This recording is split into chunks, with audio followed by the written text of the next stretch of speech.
A very good morning to all the students. I am CS Shweta and today we are going to talk about KYC, Know Your Customer.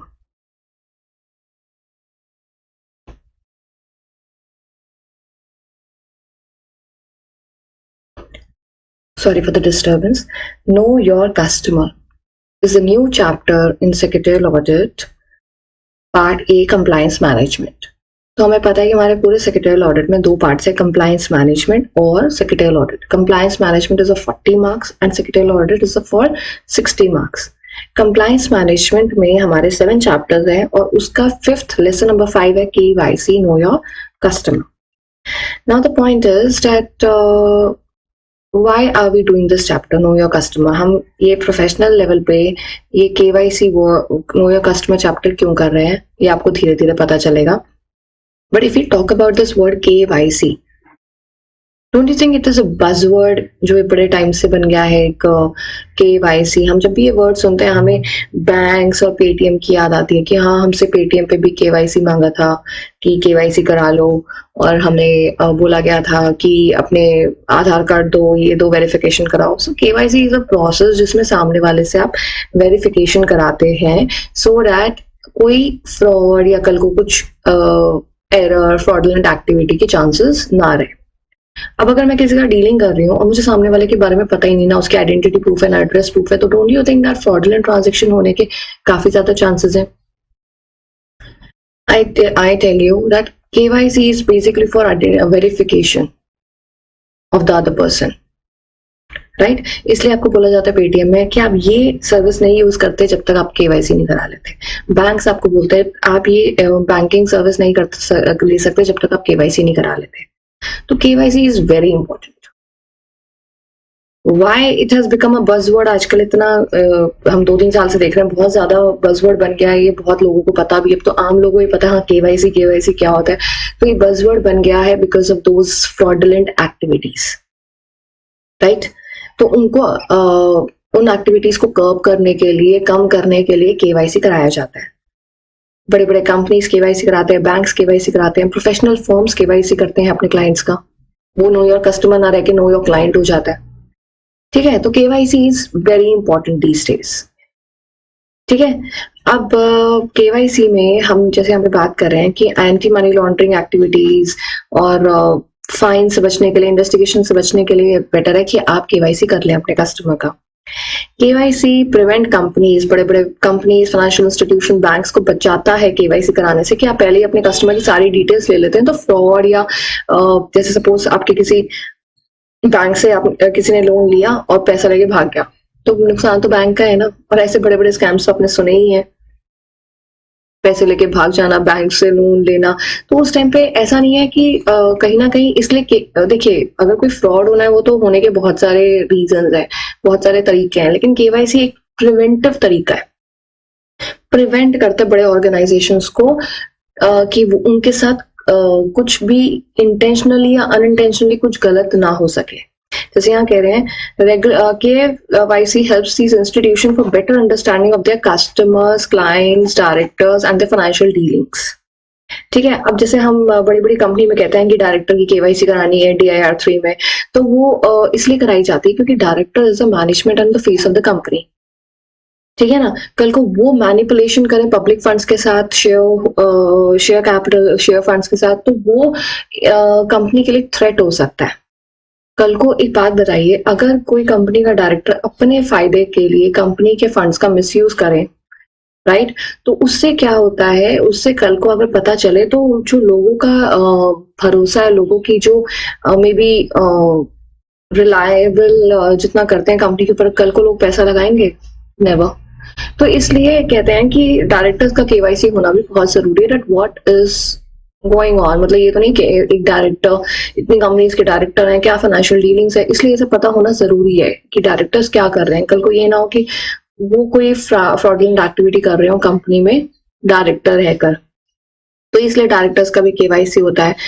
ठीक है ना, तो अगर incomplete KYC रहता है या KYC नहीं होता तो उसके भी कॉन्सिक्वेंसेस आजकल बहुत ज्यादा स्ट्रिक्ट है. तो इस पूरे लेसन में what are we gonna talk about? We gonna talk about what is KYC, क्या ऑब्जेक्टिव है, KYC क्यों करा जाता है, कितने टाइप्स के केवाईसी होते हैं? केवाईसी डायरेक्टर्स का कराया जाता है बाय एमसीए। केवाईसी आईसीएसआई करता है अपने मेंबर्स का, like I am member of ICSI, तो केवाईएम नो योर मेंबर गाइडलाइंस भी आईसीएसआई में है, that you should be knowing about basic, you should be having verification of your members also. KYC for CS and practice. अब जैसे I am CS and practice, अब मैं suppose मैं किसी client के साथ डील कर रही हूँ, मैंने एक क्लाइंट का एक छोटा सा फॉर्म भरा आरओसी में, ज्यादा बड़ा नहीं, थोड़ा सा काम करा मैंने अपने क्लाइंट का। अगर वो क्लाइंट कल कोई फ्रॉडुलेंट कंपनी निकलती है या बोगस कंपनी निकलती है, इन दैट केस कहीं ना कहीं मेरे ऊपर भी लायबिलिटी आ सकती है, मेरे ऊपर भी रेपुटेशनल रिस्क हो सकता है, मतलब मेरी कल को रेपुटेशन लॉस्ट हो, तो it will be difficult for me to build confidence in client, in more clients, right. अगर ऐसा कुछ बात हो कि मेरे पे केस चल रहा है क्लाइंट को लेके, तो लोग तह तक तो नहीं जाते क्लाइंट क्या केस क्या थी नहीं, लेकिन एक रेपुटेशनल रिस्क बहुत बड़ा होता है जो आपकी लॉस्ट हो जाती है रेपुटेशन। तो इससे बेटर है before engaging with any client, you should get KYC of the client, know your client guidelines. Enhanced DD क्या होता है KYC में? फ्रॉड्स क्या हो सकते हैं अगर KYC ना करा जाए तो? KYC डॉक्यूमेंट्स कौन कौन से होते हैं जो कराते समय लिए जाते हैं, ठीक है। तो अब यहाँ पे ये सारी बातें हम करने वाले हैं। हम ये लेसन क्यों पढ़ रहे हैं प्रोफेशनल लेवल पे? वो इसलिए क्योंकि अब आप जब कंपनी सेक्रेटरी बनेंगे, whether you become a company secretary in employment और you become company secretary in practice, in employment भी रहेंगे अगर आप, तो आप जॉब करेंगे, कंपनी में काम करेंगे, तो आपको पता होगा कि हाँ हमें केवाईसी अपने कस्टमर्स का कराना जरूरी है। और अगर आप कल को कंपनी सेक्रेटरी इन प्रैक्टिस होते हैं तो आपको पता है कि हमें क्लाइंट का केवाईसी कराना जरूरी है। So you should be having complete knowledge about KYC, ठीक है ना। तो KYC is very essential, so that's why this chapter is important chapter, and that's why this chapter is included in this study module, right? देखो, पढ़ने के लिए हमें रट के नहीं पढ़ना ना, KYC पढ़ रहे हैं चलो पढ़ना स्टार्ट कर दो, हमें पता होना चाहिए कि हम ये चैप्टर क्यों पढ़ रहे हैं, इसका क्या इम्प्लीकेशन है हमारी प्रैक्टिकल लाइफ में, ठीक है। तो अब KYC अगर मैं इंट्रोडक्शन देखूं तो एक बार आप यहाँ पे देखो, KYC stands for know your customer, ये तो हमें अच्छे से पता, और know your client in terms of professionals, which is a process for every professional, bank or financial and lending institution. Financial lending इसका मतलब यहाँ पे ये कह रहे हैं आपको कि अगर आपको कल को कोई बैंक है जो पैसा दे रहा है तो वो KYC कराए तो बहुत अच्छी बात है, क्योंकि आप अगर कोई अमाउंट दे रहे हो सामने वाले को, और सामने, अब जैसे देखो मेरा घर है, ठीक है, सपोज मैं किराए पे रह रही हूँ और मैंने किसी फाइनेंशियल इंस्टीट्यूशन से लोन लिया एंड आई फ्लू अवे, मैं भाग जाऊं पैसा लेके, तो उस बैंक या फाइनेंशियल इंस्टीट्यूशन का कितना नुकसान हो जाएगा, राइट। तो इसलिए it is very important for the financial institution to get the KYC। जैसे मैं उनकी कस्टमर हूँ, मैंने उनसे पैसा लिया है, वो लेंडिंग फाइनेंशियल इंस्टीट्यूशन है, तो उनको मेरा KYC कराना चाहिए। अब मैम वो KYC कैसे करेंगे? आपका आधार कार्ड ले लेंगे, आपका पैन कार्ड ले लेंगे, आजकल तो ये सब जाली भी बन जाता है, किसी को क्या पता। आप बिल्कुल सही बोल रहे हो, इसलिए KYC किस लेवल पे करनी है। अब क्या होता है ना, बहुत जगह तो KYC ऐसी हो जाती है, आधार कार्ड भेज दिया and PAN card. Aadhaar card से मैं आपको बताती हूँ, I had to hire a maid, okay, so I contacted maid agency. तो वहाँ पे दे वर लाइक कि ma'am you have to deposit 5,000 rupees and we'll register you and then we will send the maid to your place, and जो balance amount है हमें वो आप made को रखने के बाद you will pay. So their fees was 15,000 and they asked me to deposit 5,000 in advance. अब ऑब्वियसली आप 5,000 किसी को दे रहे हो in advance, so what is the guarantee भैया you will send the maid? There is no guarantee. Papers and ये visiting cards ये तो बन ही जाते हैं, right? Trust me on this. That man was so confident. He was sending me labor law के वो certificate and I don't know, मतलब मैंने उसको बोला, मैंने कहा ये तो सर्टिफिकेट ही अभी का बना हुआ है और तुम कह रहे हो 10 साल पुरानी कंपनी है। मैं आई एम तो company secretary, I can see what document क्या बोलता है और क्या है, I can read, I can study the documents, right. You can't make fool out of me. So वही बात निकली जब मैंने उसको ऐसे इंटरोगेट या मैंने उसको थोड़ा क्वेश्चन करा, सो he didn't pick up my calls। और उससे पहले मैं रियलाइज कर रही थी that these people are such a fraud, क्योंकि मैंने उनसे उनका आधार कार्ड भी मांगा था कि just show, send me your identity proofs। The name he was using, he sent me the Aadhaar card and PAN card, ये आइडेंटिटी थेफ्ट आप समझ रहे हो? किसी की आइडेंटिटी चुरा के बोलना, आई एम श्योर वो उसकी आइडेंटिटी नहीं थी। एंड लेटर आई सर्च, मतलब मैंने कोई बहुत ज्यादा रिसर्च नहीं करी उस पर, लेकिन that person was a fraud. अब ये लोग क्या करते हैं, एक नंबर ले लेते हैं, they used to call people in the name of the company employ and they do the identity theft. आपको कितनी आपने सुना भी होगा, आपको बोला जाता है आधार नंबर किसी से शेयर मत करो, आधार की फोटो किसी से शेयर मत करो, क्योंकि आपकी फोटो का यूज करके कोई इंसान क्या आपका नाम यूज करके क्या कर रहा है, how do you know, right? And these are some cases जो मैंने बहुत ही अपने रिसेंट लोगों के सुने हैं। तो this is identity theft is very common, इसके बारे में भी हम पढ़ेंगे आगे। तो इसलिए ना जो बड़े बड़े इंस्टीट्यूशन होते हैं वो अपने कस्टमर का केवाईसी जरूर कराते हैं। KYC doesn't mean only taking Aadhaar card, बहुत कम लेवल पे तो आधार कार्ड होता है, लेकिन जब बड़े बड़े आप जैसे लोन्स ले रहे हो तो उसमें तो बहुत डेप्थ में केवाईसी होता है कस्टमर का, ठीक है ना? सो केवाईसी इतना हम समझ गए हैं, जो इंस्टीट्यूशंस हैं वो अपने कस्टमर्स के बारे में जानते हैं, वेरिफिकेशन करते हैं, डॉक्यूमेंट्स कलेक्ट करते हैं और उससे संतुष्टि नहीं होती, उन डॉक्यूमेंट्स को वेरीफाई भी किया जाता है, उसके बाद केवाईसी कंप्लीट होती है, राइट? तो यहाँ कह रहे हैं this process has been made compulsory for banks by RBI before opening an account to guarantee that there must not be any misuse of any services provided by banks.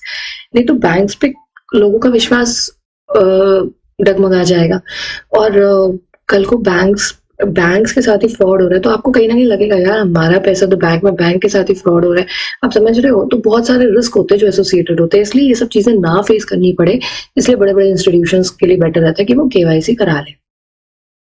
KYC is aimed to make it easier for business institution to know and understand their customers. Implementation of KYC guidelines for every bank was made compulsory by RBI in 2002. ठीक है, तो subsequently these standards have become the international benchmark for framing anti-money laundering activities and combating मतलब कम करना financing of terrorism policies by regulatory authorities. अच्छा, अब आप कहोगे कि मैम यहाँ पे टेररिज्म को कैसे कम करा गया बिकॉज ऑफ केवाईसी? देखो, ट्रैकिंग करना, ये किसके अकाउंट से निकला, कहाँ गया, वो कैसा पैसा यूज हुआ, ये तभी हो सकता है जब प्रॉपर डॉक्यूमेंटेशन करी हुई हो, ठीक है? तो ये बोला गया बैंक्स को, अब बैंक ने मेरा अकाउंट खोला और बैंक के पास कंप्लीट डिटेल्स ही नहीं है मेरी, ठीक है? तो बैंक के पास मेरी कंप्लीट डिटेल्स ही नहीं है। अब तो ये तो गलत बात है, मैं भाग गई पैसा लेके, या मेरे अकाउंट से मिसयूज या ऐसे मैनिपुलेशन हो रहा है फंड्स का।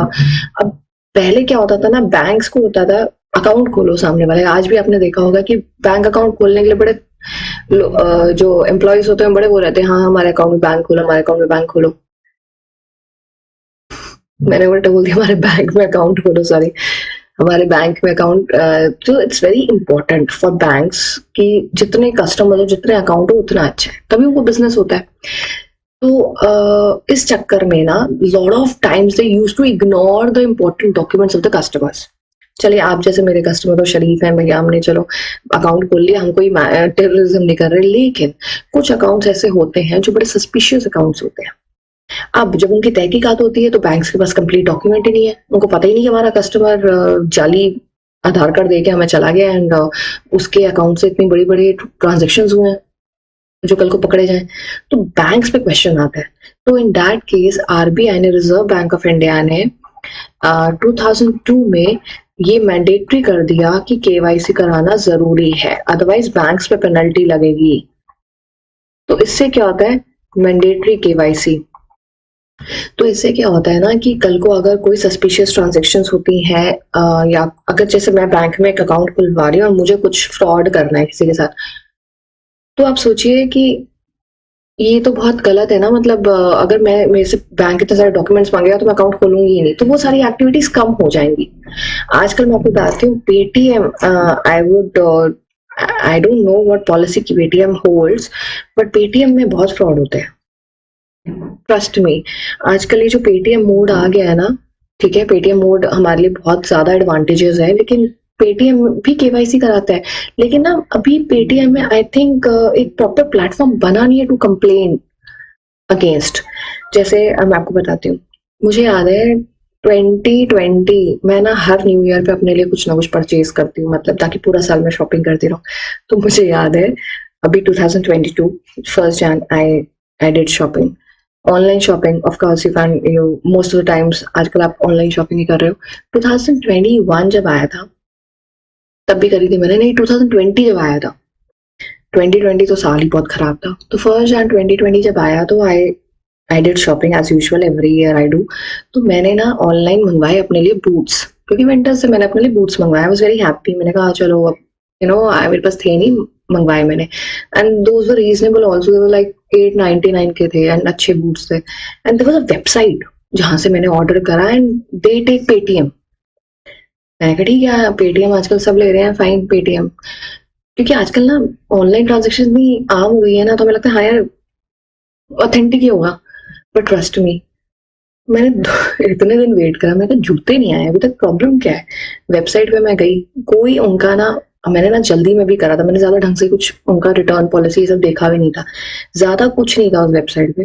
कुछ लिंक था, आई गॉट टू नो, मैंने कहा ये तो बिल्कुल ही बकवास है। एंड क्यूआर कोड होते हैं, उसमें भी आप ट्रैक नहीं कर पाते हो, और आप पेटीएम में कंप्लेन भी नहीं कर पाते हो। पेटीएम सिर्फ यही कंप्लेन लेता है कि आपने जो पैसे सामने वाले को दिए हैं गलती से दे दिए, कॉन्टैक्ट द पर्सन, उसी थर्ड पर्सन को कॉन्टैक्ट करो, पेटीएम का कोई बीच में लिंक नहीं है, विच इज वेरी बैड।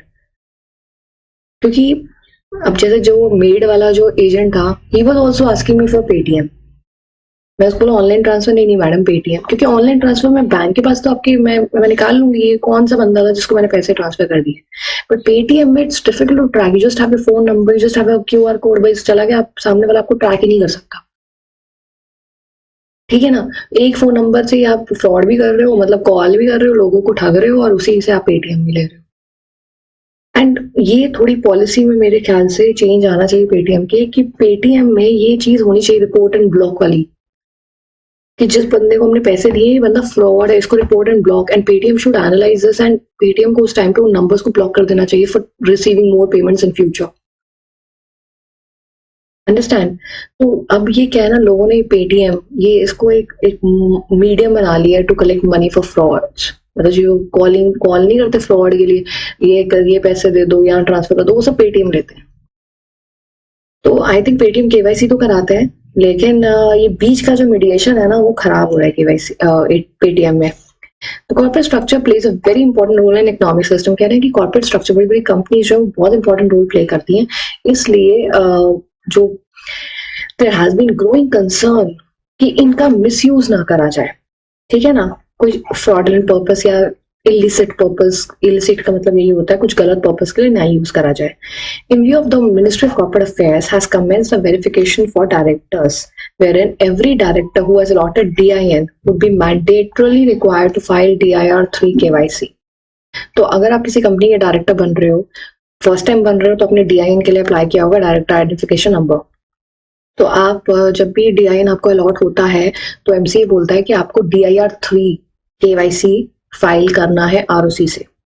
ठीक है, provide a unique mobile number and personal email address which would both be verified with an OTP code, and in case of non-compliance DINs will be deactivated by MCA. तो ministry of corporate affairs कहता है कि directors का भी वो जाली DIN ना कोई बना ले, कोई जाली कंपनी ना बनाए और DIN शो ना करे, इसलिए वेरिफिकेशन होनी चाहिए हर डायरेक्टर की in the form DIR3 and that is KYC with MCA, right. तो उसके भी सोचो डायरेक्टर्स तक की KYC होती है। अब यहाँ पे भी कहीं ना कहीं इसका मतलब कुछ ऐसे एक्टिविटीज होते होंगे, तभी डायरेक्टर्स का भी KYC इतना मैंडेटरी है। 30 सितंबर तक KYC कराओ, उसके बाद आपका नहीं तो फाइन भी लगता है। तो इसलिए KYC is become very very very important. Objectives of KYC, क्यों कराए हम KYC? तो अभी तक हमें KYC के बारे में क्या समझ में आया है, that KYC is basically full form तो हमें पता है, no your customer know your client. So basically it is a process जहाँ पे हर प्रोफेशनल या हर बैंक फाइनेंशियल इंस्टीट्यूशन जो है वो एक प्रोसेस करते हैं to get information about identity and address of the customer. So अगर आपको कोई पूछे KYC क्या है, KYC is a process, full form तो पता है सबको। KYC एक प्रोसेस है जिसमें बड़े बड़े बैंक्स या फाइनेंशियल इंस्टीट्यूशन या प्रोफेशनल फर्म्स जो हैं वो अपने कस्टमर या क्लाइंट के आइडेंटिटी और एड्रेस की वेरिफिकेशन करते हैं। ठीक है ना, उसके बाद क्या ऑब्जेक्टिव है KYC का, मतलब अगर KYC करा जाता है तो क्यों करा जाता है? The objective of KYC is to stop corporate vehicles to be used intentionally or unintentionally by criminal elements for illicit purpose such as money laundering activities, fraud, bribery, corruption, shielding assets from creditors, illicit tax practices, market fund fraud, terrorist funding, avoiding future risk, and KYC related procedure also enable institutions to better understand their customer and financial dealings. This help in managing associated risk prudently. तो basically आपको कह रहे हैं ये जो corporate है, company, corporate vehicles, companies के नाम पे, ये जो कह रहे हैं कंपनी के नाम पे कुछ लोग इलिसिट पर्पस के लिए कुछ काम करें, ठीक है, और मनी लॉन्ड्रिंग कर रहे हैं, मतलब ब्लैक मनी ट्रांसफर कर रहे हैं, टेररिज्म फंडिंग कर रहे हैं, मतलब पैसा ले रहे हैं, कंपनी के नाम पे जा कहाँ रहा है, तो ये सब चीजें ना हो पाए इसके लिए कंपनीज जो है वो केवाईसी कराती हैं, ठीक है ना। तो इट इज वेरी इंपॉर्टेंट कि कंपनीज को पता हो कि उनका जो भी कस्टमर है, जैसे बैंक से उनको पता हो कि हमारे जितने भी कस्टमर है जिनका अकाउंट हमारे बैंक में है वो कौन है, उनकी क्या आइडेंटिटी है, क्या एड्रेस है और व्हाट इज द बैकग्राउंड, ये सब चीजें भी चेक करी जाती हैं, ठीक है। बैकग्राउंड मतलब ऐसा नहीं जैसे जो भी ऑफिशियल आता है आपके घर पे आता है चेक करने, तो वो भी अपने कमेंट्स लिखता है कि हाँ ठीक है, और बहुत बार पता चल जाती है चीजें। अब क्या है, आपको आपने सुना होगा डिमोनेटाइजेशन के टाइम पे इतनी सारी ऐसी कंपनीज निकली थी जो एक्चुअल में एग्जिस्ट ही नहीं करती पर आरओसी में एग्जिस्ट कर रही है, मतलब उनको इनकॉर्पोरेशन सर्टिफिकेट तो मिला हुआ है बट वो कंपनी के एड्रेसेस, जैसे बिल्डिंग्स हैं, बड़ी बेकार बिल्डिंग्स बन रही है, ठीक है, ये 19 नंबर तक है, 20 नंबर है ही नहीं, लेकिन 20 नंबर की बिल्डिंग आरओसी के डॉक्यूमेंट्स में रजिस्टर्ड है। तो तभी तो एक्टिव फॉर्म आया था कि भाई हर कंपनी की, बोला भी गया था फोटो अटैचमेंट में लगनी चाहिए कंपनी की, क्योंकि बहुत सारी ऐसी कंपनीज निकली थी जिनका कोई वजूद ही नहीं है पर वो डॉक्यूमेंट्स में रजिस्टर्ड है। तो ये सब चीजें ना हो पाए इसलिए तो नई नई कंप्लायंसेस आते रहते हैं, राइट। मीनिंग ऑफ कस्टमर, सबसे पहले तो यहाँ बोल रहे हैं know your customer, but as per law who are the customers. तो अगर हम एक जनरल लैंग्वेज में बात करें तो customer is somebody who is using business service, right. A person who is engaged in financial transaction or activity with a reporting entity and includes a person on whose behalf the person who is engaged in the transaction is acting। तो यहाँ कह रहे हैं a person जो financial transaction से जुड़ा हुआ है कंपनी के साथ या किसी के बिहाफ पे जुड़ा हुआ है।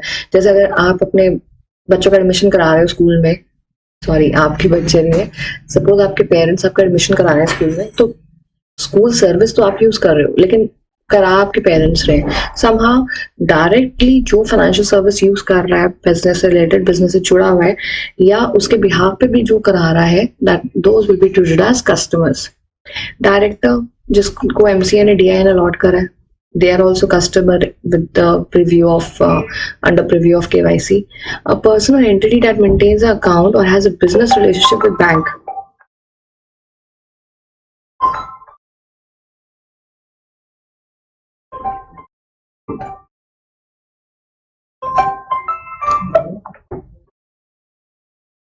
I'm so sorry। तो ऐसा बैंक, ऐसे पर्सन जिसका बैंक में अकाउंट है, मेंटेन करा हुआ है और उसका बिजनेस रिलेशनशिप है बैंक के साथ with respect to taking up of loan, with respect to anything, तो उस केस में that person will also be considered as a customer. Beneficiaries जो होते हैं ट्रांजेक्शन के, प्रोफेशनल इंटरमीडियरीज होते हैं, stock brokers, chartered accountant, company secretaries, solicitors under law, they are also customers जो एक पर्टिकुलर फाइनेंशियल ट्रांजेक्शन का यूज कर रहे हैं। जो इंटरमीडियरीज है बिटवीन क्लाइंट एंड बैंक, तो they will also be considered as customers. Any person or entity connected with a financial transaction which can pose significant reputational or other risk to bank, for example, a wire transfer or issue of a high value demand draft as a single transaction। तो आपका bank में account नहीं, पर अगर आप DD बनवा रहे हो हाई वैल्यू ट्रांजेक्शन और अगर आप बैंक की कोई भी सर्विस यूज कर रहे हो, एंड यूजर हो, तो you will be considered as a customer. One on whose behalf the account is maintained, beneficial owner, तो वो भी कस्टमर माना जाएगा। क्योंकि देखिए अगर सपोज आप किसी के बिहाफ पे कुछ कर रहे हो, तो ये नहीं है कि आप किसी के बिहाफ पे एक्ट कर रहे हो तो सामने वाला पता ही नहीं कौन है, तो जो जिसके बिहाफ पे एक्ट कर रहा है बेनिफिशियल ओनर है, तो वो भी कहीं ना कहीं बैंक की सर्विस यूज कर रहा है, वो भी बैंक के कस्टमर के प्रीव्यू में आ जाएगा। तो केवाईसी कराने के लिए this is the list for the customers, right. KYC requirement कहाँ कहाँ कौन कौन से ट्रांजेक्शन्स में देखे जाते हैं, ठीक है। तो सबसे पहले अगर हम कंपनी इनकॉर्पोरेट कर रहे हैं तो there you need to get the KYC of your, suppose I am company secretary, I am doing incorporation for a company, तो उनका मुझे प्रॉपर KYC चाहिए, क्योंकि कल को अगर ये लोग फ्रॉड निकले तो कहीं ना कहीं मेरे पे भी क्वेश्चन आएगा. So I need to get KYC of those people while incorporation of a company. DIN लेने के लिए जब भी कोई डायरेक्टर आइडेंटिफिकेशन नंबर ऑब्टेन करते हैं मिनिस्ट्री ऑफ कॉर्पोरेट अफेयर से, तो उनका भी KYC होता है. Opening a bank account, demat account या कोई वॉलेट यूज करने के लिए पेटीएम में, तो in that case you need to get your KYC done. Deposit या विड्रॉल करने हो कैश के from bank, you need your KYC. Purchase of gold, silver और प्रॉपर्टी, आजकल आपको पता है कि अगर आप गोल्ड बेचने जाते हो, खरीदने जाते हो, तो कहीं ना कहीं आपसे आधार कार्ड मांगा जाता है. अब आप कहोगे मैम हम तो ज्वेलरी खरीदने गए थे, हमसे तो आधार कार्ड नहीं मांगा गया.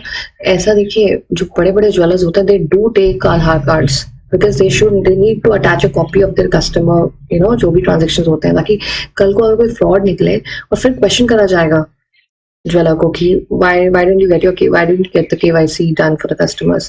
तो अभी भी ठीक है, जो पुराने ज्वेलर्स होते हैं they know कि हाँ चलो चलेगा, ये सामने रहते हैं, बड़े सालों से हमसे खरीद रहे हैं, तो ये लोग उस चीज में छोड़ देते हैं. बट छोड़ना नहीं चाहिए. कौन कब क्या लेके भाग जाए तो आप उसको फिर आप FIR, जब आप पुलिस FIR करोगे तो पुलिस वाले कहेंगे तुमने आधार कार्ड क्यों नहीं लिया था, सबसे बड़ी गलती तो तुम्हारी है. ठीक है ना. एम्प्लॉयमेंट, प्रोविडेंट फंड खुलवाना हो तो KYC needs to be done. Opening a subsequent account where documents as per KYC standards has not been submitted. तो अकाउंट खोलने के लिए जो भी नेसेसरी डॉक्यूमेंट्स चाहिए होते हैं, अगर वो सबमिट नहीं हुए तो वो इनकम्प्लीट KYC माना जाता है.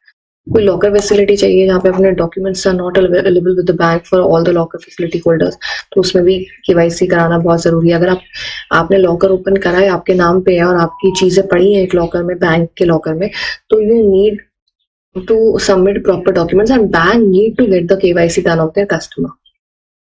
बाकी देखिए, when the bank feels it necessary to obtain additional information from existing customer based on conduct on the account, तो कस्टमर से जो भी additional information, अब देखिए हर टाइप के कस्टमर्स होते हैं बैंक में. किसी ने अकाउंट खुलवाया है, किसी ने लॉकर फैसिलिटी ली है, किसी का बैंक में अकाउंट भी है और लोन अकाउंट भी चल रहा है, किसी का ओवरड्राफ्ट चल रहा है, बहुत सारे तरीके की चीजें होती हैं. तो अलग अलग कस्टमर्स के लिए देयर मे बी, किसी का तो सिर्फ आधार कार्ड ही चल गया, किसी की थोड़ी ज्यादा KYC के लिए डॉक्यूमेंट्स एडिशनल इन्फॉर्मेशन चाहिए होती है. Where there are changes to signatories, mandate holders, beneficial owners, etc., KYC will also help to carry out in respect of non-account holder approaching the bank for high value one-off transactions.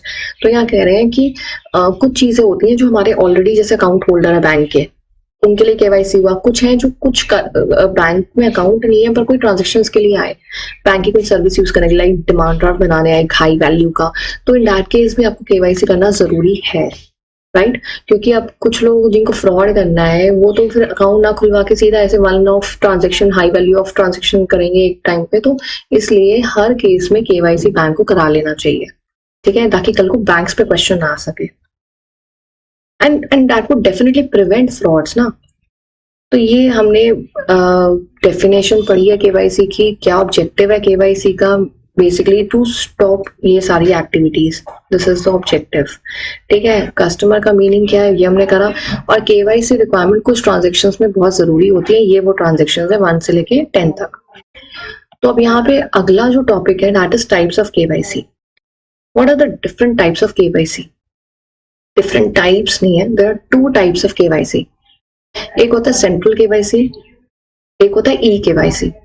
ठीक है, CKYC, eKYC. CKYC stands for central KYC and eKYC stands for electronic KYC. अच्छा, central KYC, electronic KYC, सबसे पहले तो ये 2 type of KYC होते हैं. अब ये नाम देखकर ही कैसे आप बता सकते हो कि ये क्या है? कहीं ना कहीं electronic KYC something which is used in a very minimal transaction. ठीक है ना. मिनिमल ट्रांजेक्शन मतलब कि जहाँ पे बहुत कम ट्रांजेक्शन है, ज्यादा कुछ है नहीं, तो वहां पे बस आधार कार्ड को भेजकर और पैन कार्ड को भेजकर, अपने कुछ बेसिक डॉक्यूमेंट्स को भेजकर KYC हो जाता है, eKYC.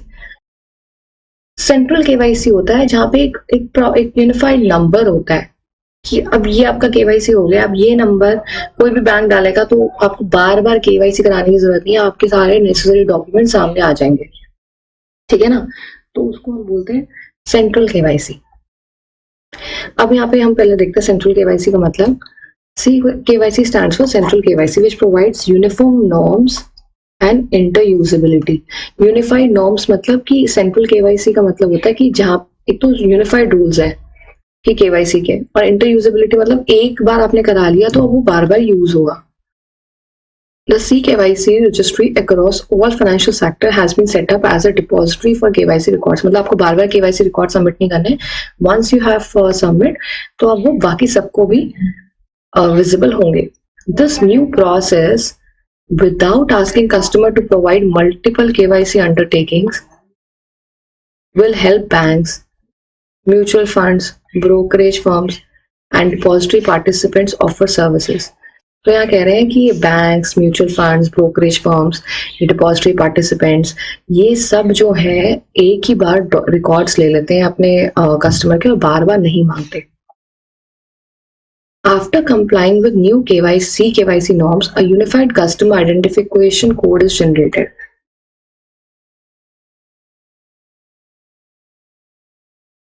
तो यहाँ पे आपको कह रहे हैं कि जब KYC होता है, यूनिफाइड कोड जनरेट किया जाता है, ठीक है। ये यूनिफाइड कोड, जैसे मैंने अभी आपको बताया कि ये जो एक यूनिफाइड कोड जनरेट किया जाता है, banks, mutual funds, brokerage firm, depository participants, ये सब ये यूज कर सकते हैं वो यूनिफाइड कोड डाल के। और एक जैसे सपोज मैंने सेंट्रल KYC कराया, CKYC कराया, मेरे जो जो डॉक्यूमेंट्स लगे, अब मेरे को एक यूनिफाइड कोड जनरेट हुआ, अब यही कोड दूसरा बैंक डालेंगे अपने, तो मेरे सारे डॉक्यूमेंट उनके सामने आ जाएंगे। कोई म्यूचुअल फंड एजेंसी डालेंगे तो मेरे सारे डॉक्यूमेंट आ जाएंगे, मतलब इट्स अ सेंट्रल KYC। तो अगर मैंने CKYC कराया तो मुझे बार बार KYC कराने की जरूरत नहीं है और ना ही डॉक्यूमेंट सबमिट करने की जरूरत है। तो यहाँ कह रहे हैं the initiative has been started for the purpose of centralising and streamlining KYC process and also to avoid duplication of KYC, बार बार KYC ना हो सके और सामने वाला भी डुप्लीकेट सर्टिफिकेट्स ना दे सके, और इसमें फॉर्जरी का स्कोप भी कम हो जाता है। The government has authorised central registry of securitisation asset and reconstruction security interest of India CRSAI for performing the function of central KYC records registry. Also, the duty of receiving the details and safely storing them and retrieving KYC record in digital form of a client. तो यहाँ कह रहे हैं कि central registry of securitisation asset reconstruction security interest of India CERSAI is responsible for CKYC.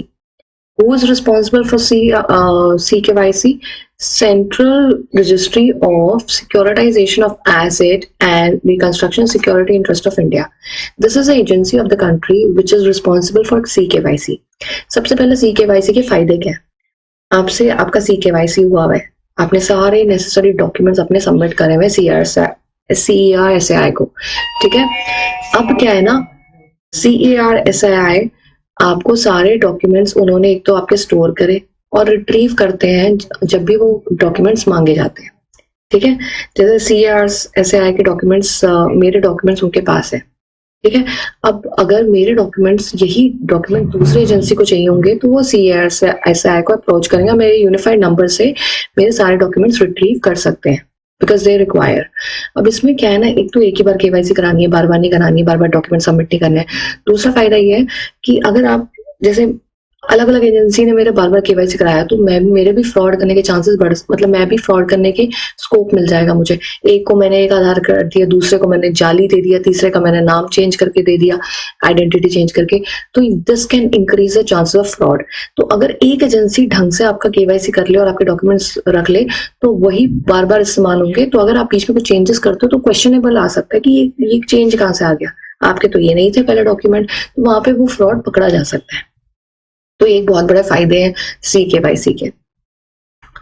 उसके बाद earlier customer have to provide KYC documents separately to every financial institution, but after the introduction of one-time centralization process CKYC, customer will only have to complete the process once. It can be used for all different processes like opening bank accounts, buying life insurance.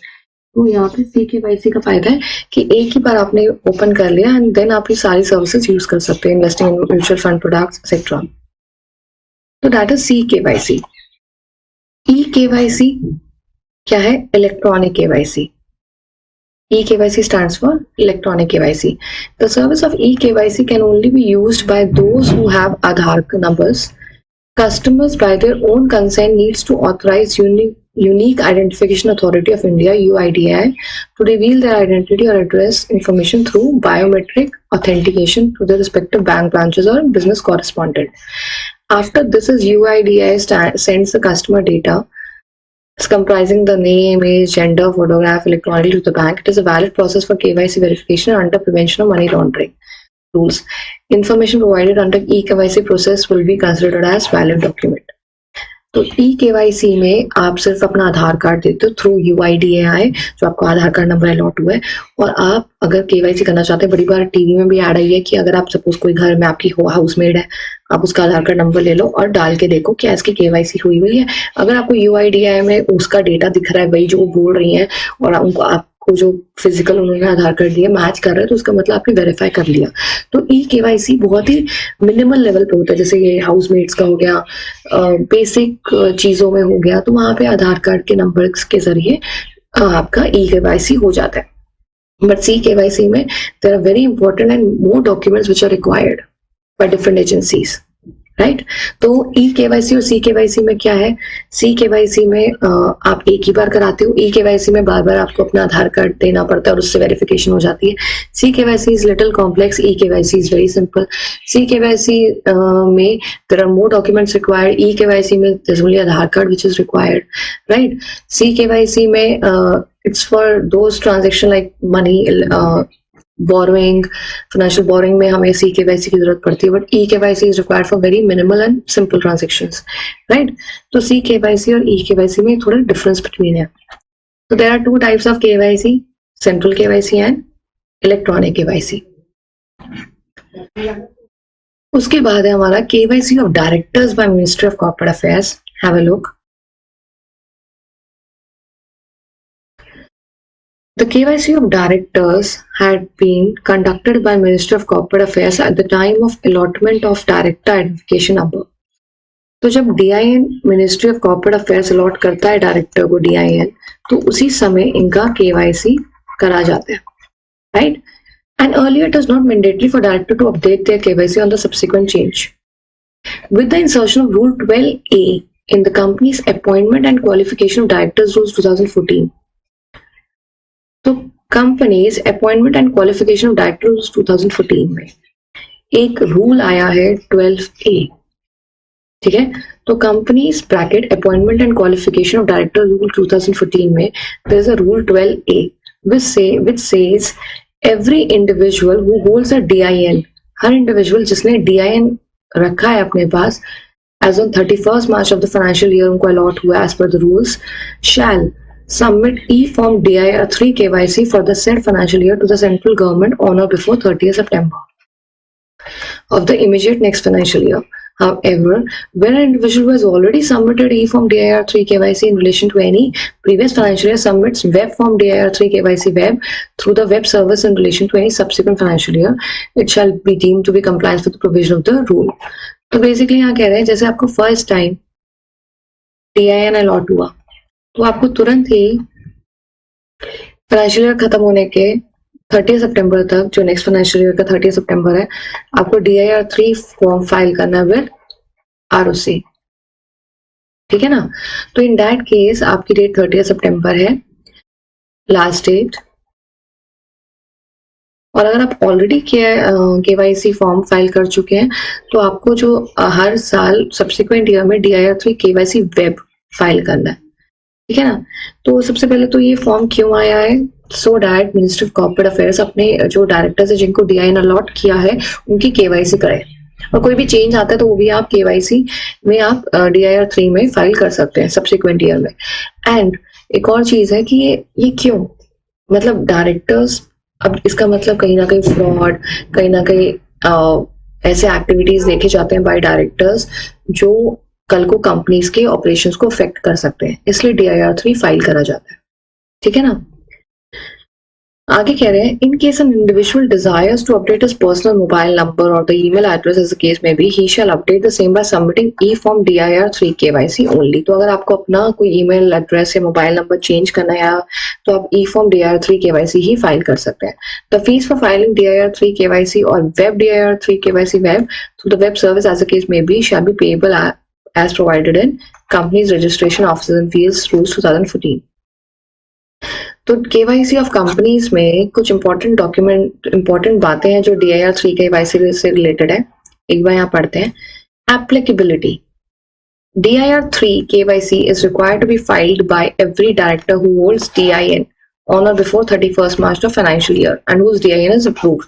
तो DIN allot हुआ है, ये नहीं कि DIN का application अभी pending है और आप DIR3 भरने जा रहे हो, नहीं। एक तो DIN आपको अलॉट हो चुका होना चाहिए और आपका DIN अप्रूव होना चाहिए बाय मिनिस्ट्री। और अगर ये आपका प्रोसेस DIN आपको अलॉट किसी भी साल के 31 मार्च से पहले हुआ है तो 31 मार्च के बाद आपको 30 सितंबर तक DIR3 KYC भर के देना है, ठीक है। और अगर आपका DIN का एप्लीकेशन पेंडिंग है फिर आपको DIR3 KYC नहीं करना, पहले DIN अप्रूव हो जाना चाहिए।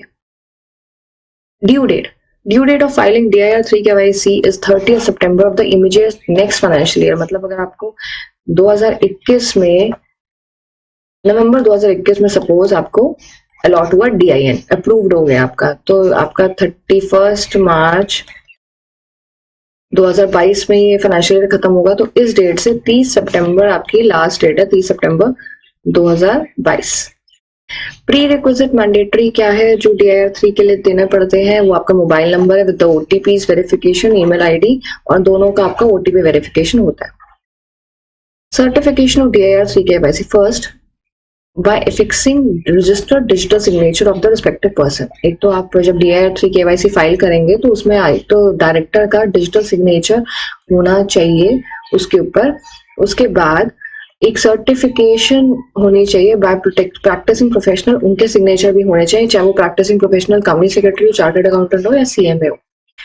Filing of DIR3 KYC would be mandatory for disqualified director also. अगर आपने डिसक्वालिफाइड है तब भी आपको अपनी KYC कराना जरूरी है। डीएक्टिवेशन, अगर डायरेक्टर DIR3 KYC फाइल नहीं करते जो सिस्टम उनको उनके DINs पे मार्क कर देगा deactivated with the reason as non-filing of DIR3 KYC।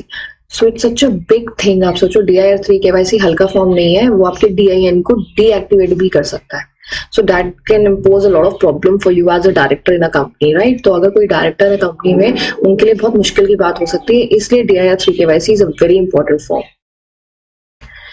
Fees, तो फीस जो है वो नील रहती है अगर आप KYC टाइम पे कराते हैं, लेकिन लेट फीस आपकी 5000 रहती है for filing DIR3 KYC under 12A of companies appointment and qualification of directors rule 2014।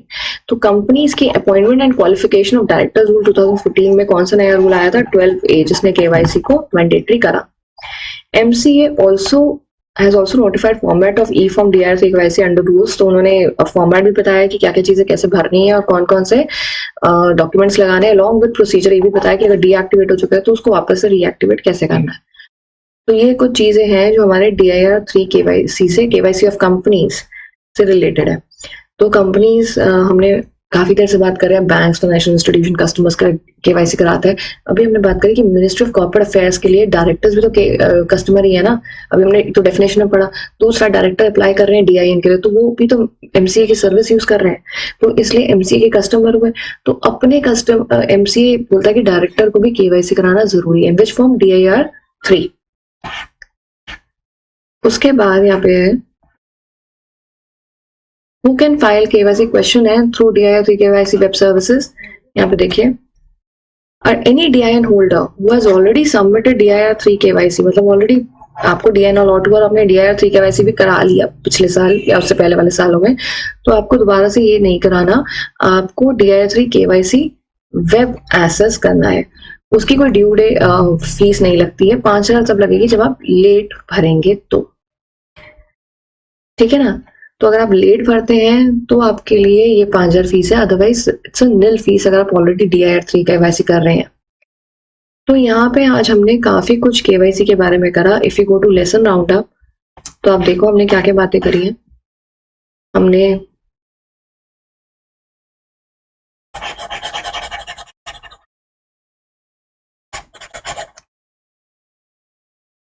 We have talked about introduction, we have talked about objectives, we have talked about types, we have talked about KYC of directors by MCA.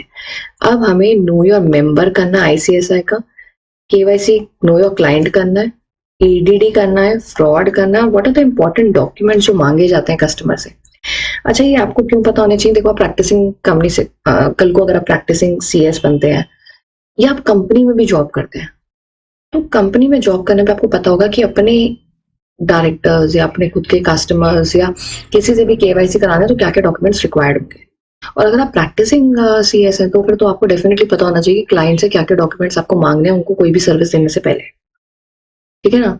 तो know your client में भी documents पता होने चाहिए क्या क्या important है. तो ये documents for different entities is very important. क्या फ्रॉड्स हो सकते हैं अगर KYC ना हुआ हो?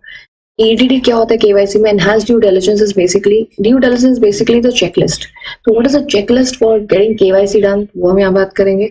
व्हाट आर द नॉर्म्स जो कंपनी सेक्रेटरी प्रैक्टिस को फॉलो करने चाहिए, और ICSI के क्या गाइडलाइंस है for know your members, right. तो ये सारी चीजें हम अच्छे से बात करेंगे इन आवर नेक्स्ट सेशन. आप अच्छे से जो भी हम पढ़ते हैं उसको पढ़ लीजिए. देखो, अभी पहले 2 चैप्टर्स का मैं टेस्ट ले चुकी हूँ. I think test checking is in progress. तो आई विल बी सबमिटिंग, जो बच्चों के चेक हो चुके हैं उनको मैं सबमिट कर दूंगी. आप जब भी जो भी मेरी वीडियो जैसे जहां से भी देख रहे हो, आपको मेरे को अपना नंबर भेजना